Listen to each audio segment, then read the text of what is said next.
Hi, this is Lisa Albers, and this is Board Brief. But tonight we're going to do something a little different. I'm not really going to go through the agenda and discuss some of the different topics we talked about. I think everybody's just pretty interested in Dr. Grover's resignation and the transition that'll lead to an interim and then a permanent superintendent.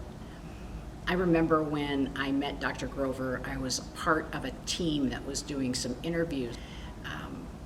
She just wowed us with her ability to interview and answer questions, and she was so kind and so knowledgeable and really cared about kids. And she had been a teacher and a principal and just had a really great background. So during all the interviews, it was obvious that Dr. Grover was going to rise to the top. She was just so impressive.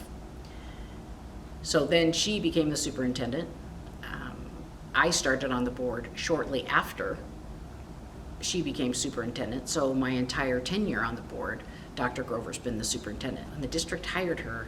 It was a great hire, and she really propelled the district to where they needed to go. They really wanted second order change, as Bonnie Hinkle talked about tonight, within the district and within every building and school within the district. And she did that. She accomplished that. And she leaves Grand Island Public Schools better than she found it. I'll just be forever grateful for the experience of being able to work with her. I've learned so much from her. She's really just a consummate leader. So as far as next steps go, so tonight we approved hiring NASB to conduct an interim superintendent search. And starting in January, we hope to have some applicants for an interim superintendent. It'll probably take us about 18 months to really find a permanent superintendent. I'm getting that information not only from NASB, but also from previous board members who have done superintendent searches, to really put the time in and really have a broad scope of where you're looking for a superintendent. It takes a long time. I hope that we can attract some qualified candidates that really want to work at Grand Island Public Schools. However, you have to remember that it's not just a board interviewing a superintendent.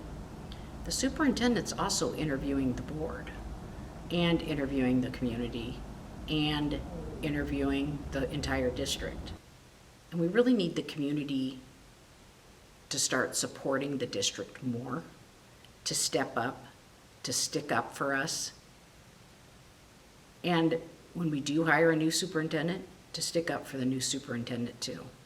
It's not an easy job. They make very difficult decisions. And in order to keep Grand Island Public Schools on this positive trajectory, we're going to need more support from our community, not less. So I've been spending some time with the new board members.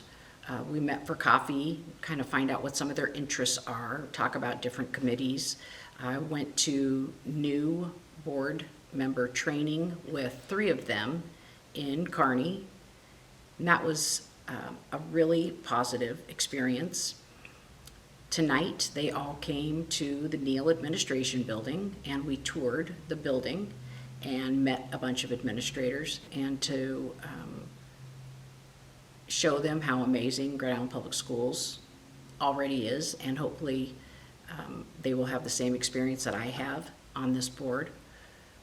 In addition, we're going to be having some onboarding with them where they will kind of get a deeper dive into the district and into each administrator. And what they do and the committee structure and how we do all of that. I think these new board members want to put kids first. So I'm hopeful that we'll still be able to really do some very productive things for Grand Island Public Schools.